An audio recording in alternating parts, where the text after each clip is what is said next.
Que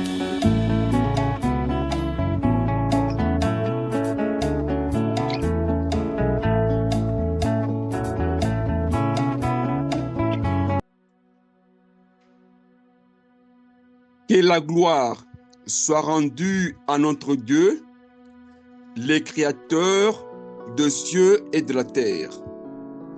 Très chers frères et sœurs, membres des églises, ce matin, nous avons l'honneur de glorifier notre Dieu à travers un thème intitulé « La fête de la Pentecôte », thème tiré dans le livre des Actes des Apôtres, chapitre 20, verset 16.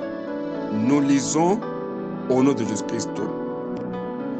Paul avait résolu de passer devant Éphèse sans y être arrêté, afin de ne pas perdre de temps en Asie, car il s'est hâté pour se trouver, si cela était possible, à Jérusalem les jours de la Pentecôte. Très chers frères et sœurs, membres des églises, l'apôtre Paul s'est hâté pour se trouver, si cela était possible, à Jérusalem les jours de la Pentecôte. La Pentecôte est la fête célébrée 50 jours après la Pâque, pour commémorer la descente du Saint-Esprit sur les apôtres. Ainsi, Paul s'est hâté pour se trouver à Jérusalem les jours de la Pentecôte. Le Saint-Esprit est descendu quand sur les apôtres. Nous devons chercher quand est-ce que les apôtres ont eu le Saint-Esprit, car très souvent, nous fêtons la fête de Pentecôte pour commémorer la descente du Saint-Esprit et le commencement de l'Église de Jésus-Christ. Si nous lisons l'Évangile de Jean, chapitre 20, verset 22, nous lisons au nom de Jésus-Christ. Après ces paroles, il souffla sur eux et leur dit, recevez le Saint-Esprit. Très chers frères et sœurs, membres des églises, l'apparition de Jésus aux disciples en absence de Thomas, les soirs du premier jour de la semaine, les disciples étant fermés à cause de la crainte des Juifs, Jésus se présenta au milieu d'eux, il souffla sur eux et leur dit, recevez le Saint-Esprit. Et pourtant, la Pentecôte des 10 apôtres, en absence de Thomas et de Judas Iscariote, avant l'enlèvement de Jésus, auprès du Père, était-elle une promesse ou un accomplissement de la promesse du Saint-Esprit? Car Jésus avait dit ceci, « Il serait mieux que je parte, afin que les consolateurs puissent venir sur vous. » Et ici, on voit Jésus qui souffle sur ses disciples et pour qu'ils reçoivent le Saint-Esprit.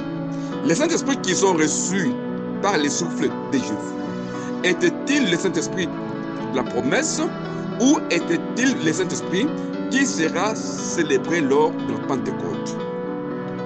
Très chers frères et sœurs, membres des églises, le mot Pentecôte dérive du mot grec Pentecôste, qui signifie 50e jour. Dans l'ancienne alliance, la fête de Pentecôte commémorait la transmission des tables de la loi à Moïse ou la promulgation de la loi. Les 50 jours représentaient l'intervalle qui a dû s'écouler de la purification à la promulgation de la loi. comme il est écrit dans le livre de Lévitique, chapitre 23, verset 16. Nous lisons au nom de Jésus-Christ. Vous compterez 50 jours jusqu'au lendemain du 7e sabbat, et vous ferez à l'Éternel une offrande nouvelle. Très chers frères et sœurs, membres des églises, on devait compter cette semaine entière, sachant que une semaine a 7 jours. Multiplié par 7 semaines, cela donne 49 jours, auxquels on doit ajouter un jour pour atteindre 50 jours de la Pentecôte. Pour fêter la Pentecôte, on devait d'abord surmonter le 7 sabbat, comme Moïse l'avait réalisé devant Israël. Comment les 50 jours de Moïse étaient comptés pour la promulgation de la loi? Nous commençons les comptes à rebours. Si nous lisons le livre d'Exode, chapitre 19, verset 11, nous lisons au nom de Jésus-Christ: qu'il soit prêt pour le 3e jour, car le 3e jour, l'Éternel descendra aux yeux de tous les peuples sur le mont Sinaï. Très chers frères et sœurs, membres des églises, comme la rencontre avec Dieu nécessitait la purification intérieure et extérieure, Dieu accorda 2 jours de préparation, et le 3e jour, le peuple pouvait s'approcher à Dieu. Nous commençons les comptes à rebours des 50 jours de la Pentecôte de Moïse. Les 3 jours, l'Éternel descendra aux yeux de tous les peuples sur les monts Sinaï. Nous retenons 3 jours. Si nous lisons les livres d'Exode, chapitre 24, verset 15 jusqu'à 16, nous lisons au nom de Jésus-Christ. Moïse monta sur la montagne et la nuée couvrait la montagne. La gloire de l'Éternel reposa sur les monts Sinaï, et la nuée les couvrit pendant 6 jours. Le 7e jour, l'Éternel appela Moïse du milieu de la nuée. Très chers frères et sœurs, membres des églises, la nuée couvrit Moïse pendant 6 jours. Et le 7e jour, l'Éternel appela Moïse du milieu de la nuée. Avant d'entrer en contact avec Dieu, Moïse devrait être purifié par la nuée pendant 6 jours. Et le 7e jour, Moïse devrait recevoir l'appel de Dieu. Prenant la confirmation que Moïse était purifié. Et cet appel était sorti de la nuée, comme Jésus aussi avait fait avec ses disciples. Il avait compté les 7 jours. Si nous lisons l'évangile de Jean, chapitre 17, verset 1, nous lisons avec l'autorité de Jésus-Christ. 6 jours après, Jésus prit avec lui Pierre, Jacques et Jean son frère, et il les conduisit à l'écart sur une haute montagne. Très chers frères et sœurs, membres des églises, Jésus conduit ses disciples à l'écart sur une haute montagne après 6 jours. De la même manière que Dieu avait dit à Moïse: montez vers moi sur la montagne et je te donnerai des tables de pierre que j'ai écrites. Nous retenons encore 7 jours de la purification de Moïse. Si nous faisons 7 jours de la purification de Moïse, plus les 3 jours de la purification des peuples, nous avons 10. Car nous avons des sortes de purification. Le peuple devront se purifier pendant 3 jours. Mais quant à Moïse, comme il était serviteur de Dieu et qu'il devait entrer en contact avec Dieu, il devait se purifier double fois, c'est-à-dire 3 plus 3, ce qui fait 6 jours, afin qu'il puisse entrer en contact avec Dieu le 7e jour. Car il est dit que c'est au 7e jour que l'Éternel Dieu se reposa. Et on suppose que le 7e jour, Moïse s'était reposé de tout ce qu'il faisait comme étant travaux. Très chers frères et sœurs, membres des églises, nous avons 7 plus 3 égale à 10 dans notre compte des repos. Si nous lisons le livre d'Exode, chapitre 24, verset 18, nous lisons au nom de Jésus-Christ. Moïse entra au milieu de la nuée et il monta sur la montagne. Moïse demeura sur la montagne 40 jours et 40 nuits. Très chers frères et sœurs, membres des églises, le séjour de Moïse au mont de Sinaï en présence de Dieu était de 40 jours et 40 nuits. Pour recevoir la loi et les ordonnances, nous retenons les 40 jours de séjour de Moïse sur la montagne. Ainsi, si nous prenons les 40 plus 10, cela nous donne 50 jours de la Pentecôte. Nous pouvons ainsi retenir les 3 jours de la purification du peuple, les 7 jours dans la nuée pour la purification de Moïse et les 40 jours de la présence de Moïse devant Dieu forment les 50 jours de la Pentecôte pour la promulgation de la loi de Dieu au peuple d'Israël sur le mont Sinaï. C'est ainsi que l'Israël devra fêter la Pentecôte, qui est le 50e jour après la Pâque, pour commémorer la promulgation de la loi, cette loi qui sera d'application en Israël et qui va conduire Israël jusqu'au Canaan. Si nous lisons les livres de Deutéronome, chapitre 16, verset 16, nous lisons au nom de Jésus-Christ. 3 fois par année, tous les hommes d'entre vous se présenteront devant l'Éternel, ton Dieu, dans le lieu qu'il choisira, à la fête de pain sans levain, à la fête des semaines et à la fête des tabernacles. On ne paraîtra point devant l'Éternel le main vide. Très chers frères et sœurs, membres des églises, 3 fois par année, tous les hommes se présenteront devant l'Éternel dans un lieu qu'il choisira. On se présente devant l'Éternel 3 fois dans des fêtes.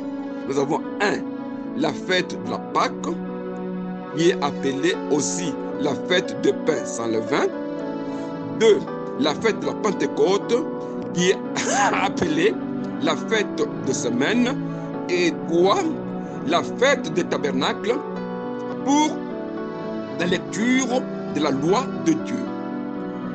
C'est en Christ qui a eu l'accomplissement des fêtes d'Israël de l'Ancien Testament. Nous disons bien que l'Israël devrait fêter 3 fois en présence de Dieu dans un lieu que l'Éternel Dieu avait choisi. La Pâque, la Pentecôte et la fête des tabernacles. La Pâque, c'était on devait manger un pain sans levain. À la Pentecôte, on devait promulguer le loi. Et à la fête du tabernacle, on devait faire la lecture de la loi devant le peuple de Dieu. Très chers frères et sœurs, membres des églises, comme le Nouveau Testament est l'accomplissement de l'Ancien Testament, c'est en Christ qui a eu l'accomplissement des fêtes d'Israël de l'Ancien Testament. Si nous lisons l'évangile de Matthieu, chapitre 5, verset 17, nous lisons au nom de Jésus-Christ. Ne croyez pas que je sois venu pour abolir la loi ou les prophètes. Je suis venu non pour abolir, mais pour accomplir. Jésus est l'accomplissement de l'Ancien Testament. Jésus est l'accomplissement de la loi. Jésus est l'accomplissement de toutes les prophéties. Jésus est l'accomplissement de toutes les fêtes de l'Ancien Testament, toutes les fêtes qui ont été prévues dans l'Ancien Testament. Très chers frères et sœurs, membres des églises, ne pensons pas que l'enseignement du Christ avait pour but d'abroger la loi de l'Ancien Testament, mais d'expliquer la signification spirituelle de la loi et de donner l'interprétation des Écritures. Très chers frères et sœurs, membres des églises, nous ne sommes pas en train de prêcher l'abolition des Torahs. Non, les Torahs sont là. Mais sauf qu'en Christ, nous devons accomplir les Torahs avec compréhension, avec interprétation. Très chers frères et sœurs, membres des églises, l'expression la loi ou les prophètes signifie l'ensemble des Écritures de l'Ancien Testament. Et quand on parle des Écritures dans la Bible, on fait allusion à l'Ancien Testament. Donc Jésus est l'accomplissement des Écritures. Ces Écritures que nous appelons Ancien Testament, les Écritures que nous appelons le loi et les prophètes, les Écritures qui doivent être accomplies en Christ. Si nous lisons les livres de Luc, l'évangile de Luc, chapitre 21, chapitre 4, verset 21, nous disons l'évangile de Luc, chapitre 4, verset 21, nous lisons au nom de Jésus-Christ.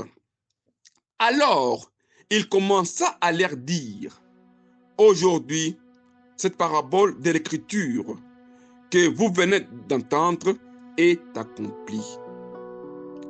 Très chers frères et sœurs, membres des églises, alors il commença à leur dire, aujourd'hui, cette parole de l'Écriture que vous venez d'entendre est accomplie. La parole de l'Écriture, la parole est tirée dans les Écritures.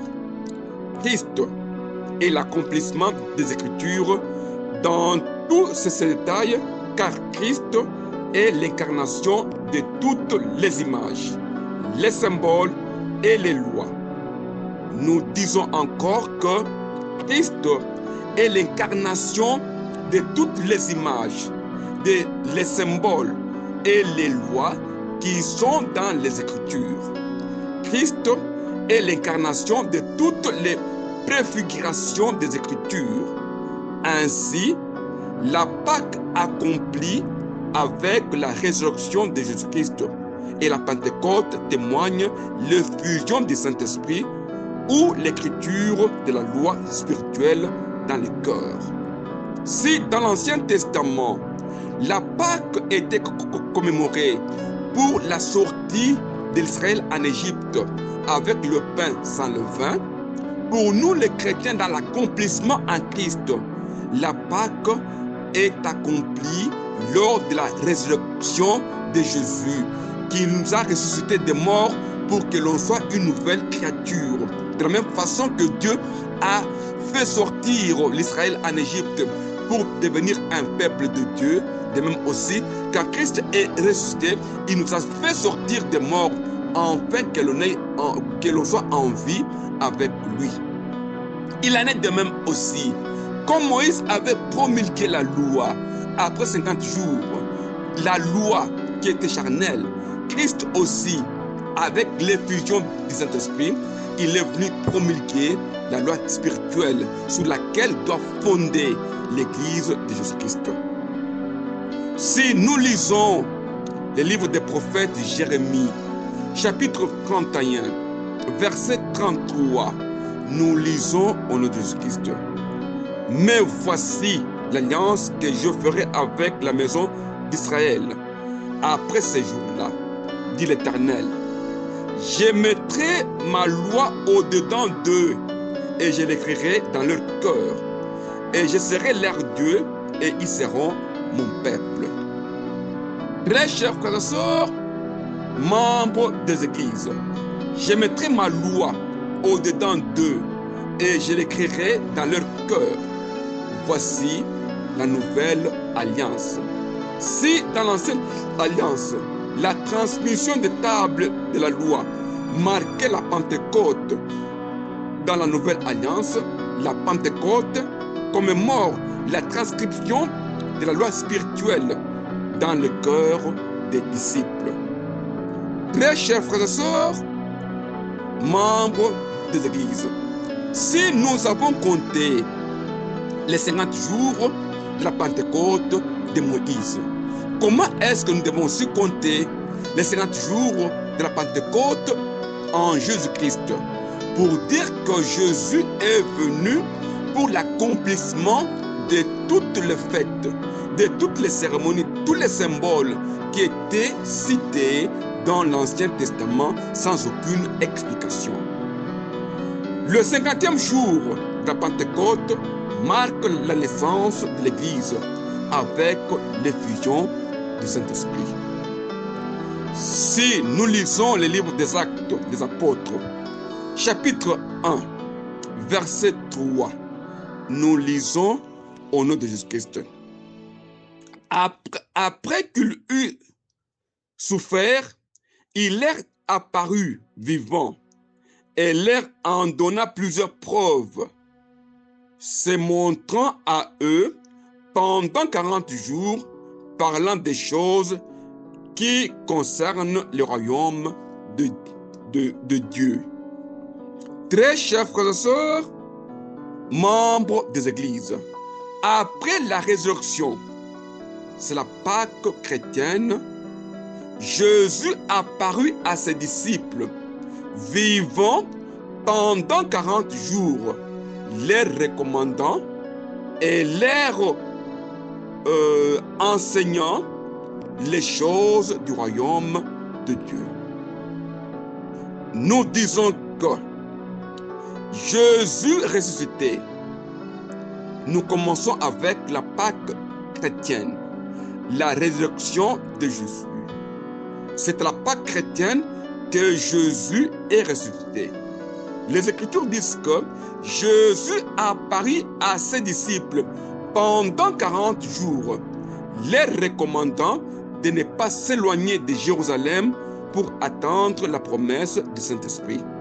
Cette promesse devra s'accomplir que quand Dieu devra enlever Jésus sur cette terre, dans son corps ressuscité, et de conduire à sa place légitime à droite de Dieu.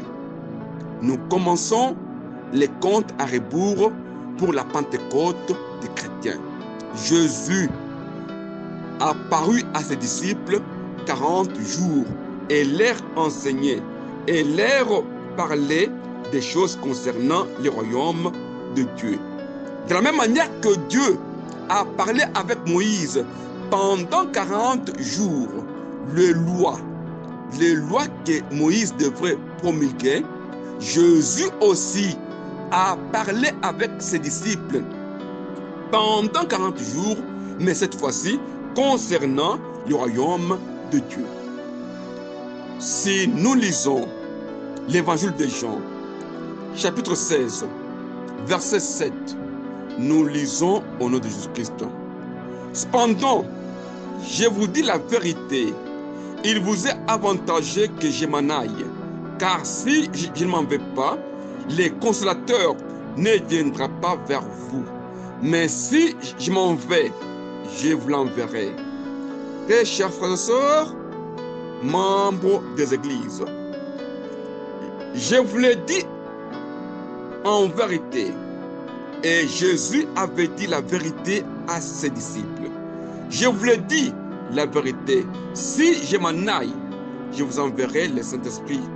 La promesse de l'envoi du Saint-Esprit est donnée pour réconforter les disciples. De même que Moïse avait fait 40 jours et 40 nuits en présence de Dieu, Jésus ressuscité devait aussi faire 40 jours en présence de ses disciples pour les enseigner les choses qui concernent le royaume des cieux. Très chers frères et sœurs, membres des églises, est-ce que ces choses sont-elles écrites aussi dans la Bible? Si nous lisons les livres des Actes des Apôtres, chapitre 1, verset 8, nous lisons au nom de Jésus-Christ. Mais vous recevrez une puissance, le Saint-Esprit survenant sur vous, et vous serez mes témoins à Jérusalem, dans toute la Judée, dans la Samarie et jusqu'aux extrémités de la terre. Très chers frères et sœurs, membres des églises, la puissance du Saint-Esprit consistait à rendre les croyants capables de témoigner Jésus.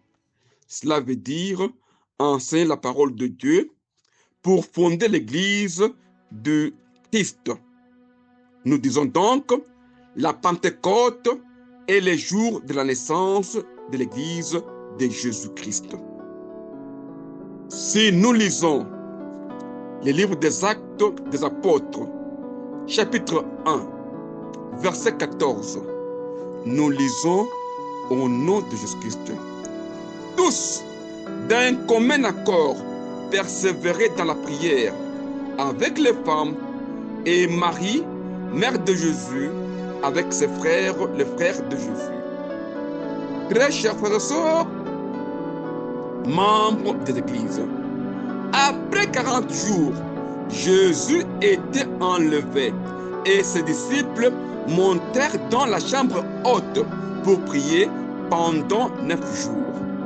Les apôtres, rassemblés dans la chambre haute de Jérusalem, avec les femmes et Marie, mère de Jésus.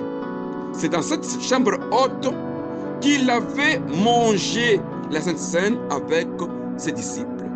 Comme il est écrit dans l'évangile de Luc, chapitre 22, verset 12. Nous lisons au nom de Jésus-Christ. Et il vous montrera une grande chambre haute, meublée. C'est là que vous préparerez la Pâque. Très chers frères et sœurs, membres de l'Église, les apôtres reçoivent le Saint-Esprit dans la chambre haute où ils avaient préparé la Pâque. Cela veut dire que Jésus avait enseigné à ses disciples en parole et en acte toute la vérité pour rester le témoin fidèle de Jésus. Nous disons encore, c'est dans la chambre haute, là où les disciples ont mangé la dernière Pâque avec Jésus, là où ils ont reçu la Sainte Seine. C'est dans cette chambre haute qu'ils vont prier pendant 9 jours, après les 40 jours de résurrection de Jésus, pour qu'enfin qu'ils puissent recevoir le Saint-Esprit. Si nous lisons le livre des Actes des Apôtres, chapitre 2, verset 1, nous lisons au nom de Jésus-Christ. Le jour de la Pentecôte, ils étaient tous ensemble dans le même lieu. Très chers frères et sœurs, membres des églises, le jour de la Pentecôte est les 50e jour après la Pâque. C'est-à-dire quoi? 40 jours après l'enlèvement de Christ vers le Père et les 9 jours de la prière dans la chambre haute. Et c'est là que les disciples étaient tous réunis ensemble dans la chambre haute, en train de préparer le 50e jour, les jours de la Pentecôte. Très chers frères et sœurs, membres des églises, ils se retrouvaient tous ensemble dans le même lieu, le 50e jour, pour marquer la révélation du Saint-Esprit à Marie et aux disciples. La venue du Saint-Esprit aux disciples 50 jours après la Pâque. Très chers frères et sœurs, membres des églises, la fête de la Pâque est l'accomplissement de la révélation qui a été donnée à Moïse par Dieu dans le désert.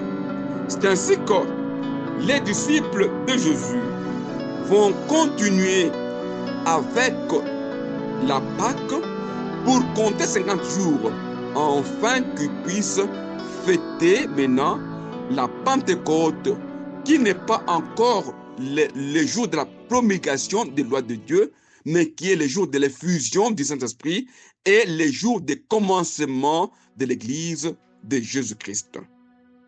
Jésus a promis le Saint-Esprit à ses disciples. Mais une petite question. Pourquoi est-ce que Marie était aussi dans la salle avec les disciples de Jésus? Est-ce que Marie n'avait pas le Saint-Esprit?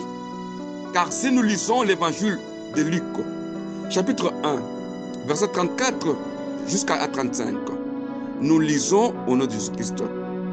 Marie dit à l'ange, « Comment cela fera-t-il, puisque je ne connais point d'homme ?» L'ange lui répondit, « Le Saint-Esprit viendra sur toi, et la puissance du Très-Haut te couvrira dans son ombre. C'est pourquoi le Saint-Enfant qui naîtra de toi sera appelé le Fils de Dieu. » Si réellement, à la causerie, quand l'ange Gabriel est venu annoncer à Marie la naissance de Jésus, les Écritures disent que le Saint-Esprit viendra sur toi. Mais si Marie avait déjà eu le Saint-Esprit à la naissance de Jésus, qu'est-ce que Marie faisait aussi dans la chambre haute les jours de la Pentecôte? Très chers frères et sœurs, membres des églises, ce matin, c'est votre frère, l'apôtre Taylor Kankonde Kalomba. Je vous remercie au nom de Jésus-Christ.